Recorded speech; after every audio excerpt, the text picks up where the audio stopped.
oleh Raden Haris Cakradinata.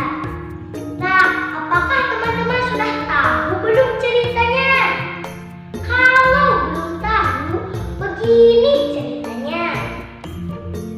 Awal kisah cerita, di kerajaan Panjalu yang beribu kota Dayulu mempunyai seorang raja yang bernama Prabu Cakradewa yang beristri Ratu Nyai Kidang Pananju dari Pajajaran. Raja itu mempunyai 6 orang anak dan Sang Hyang Boreswara merupakan anak yang kedua. Tatkala anak-anaknya beranjak dewasa, menyuruh mereka mendalami ilmu agama.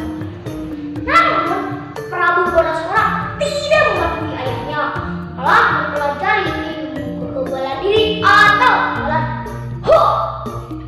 Teman-teman, Prabu Cakradewa sudah lanjut usia. Ia bermaksud turun tahta. Prabu Cakradewa kemudian menyuruh Prabu Boreswara agar mempelajari ilmu kerohanian dan memberinya sebuah gayung rancang yang penuh dengan lubang serta mengisi air sampai penuh. Anakku, berangkatlah engkau mencari ilmu untuk memidani diri. Carilah guru yang dapat memberi ilmu sejati yang berguna bagi diri dan orang lain. Dan jangan pulang sebelum gayung ini penuh dengan air. Baiklah Ananda, siap melaksanakan perintah ayahanda. Teman-teman, selanjutnya diceritakan bahwa tidak ada satupun resi atau guru yang dapat memberi ilmu sejati kepada Boreswara. Berangkatlah Boreswara mengusir Pulau Jawa, Selat Sunda, Pulau Sumatera hingga ia sampai di tanah Arafah, Mekah. Bertemulah dengan seorang kakek yang menurut cerita ialah Sayyidina Ali radhiyallahu anhu. Wahai insan, siapakah engkau? Aku adalah Prabu Boreswara dari tanah Jawa. Aku akan menjadi orang yang mampu mengalahkan musuh serta memberi ilmu sejati.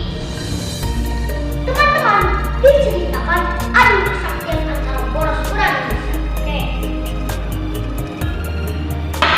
Boreswara disuruh mencabut tongkat sangkar yang ditancapkan tangan. Meskipun Boreswara sudah mengeluarkan tenaga dan kesaktiannya, tongkat itu tidak bisa dicabut. Ia pun takut dan memohon agar diperbolehkan ilmu kepadanya. Ampun Gusti, hamba datang luka kepadamu. Sudikah kiranya kau menerima hamba menjadi muridmu? Baiklah wahai pemuda, hamba akan meneruskan permintaanmu. Tapi dengan satu syarat, kamu harus masuk agama Islam terlebih dahulu.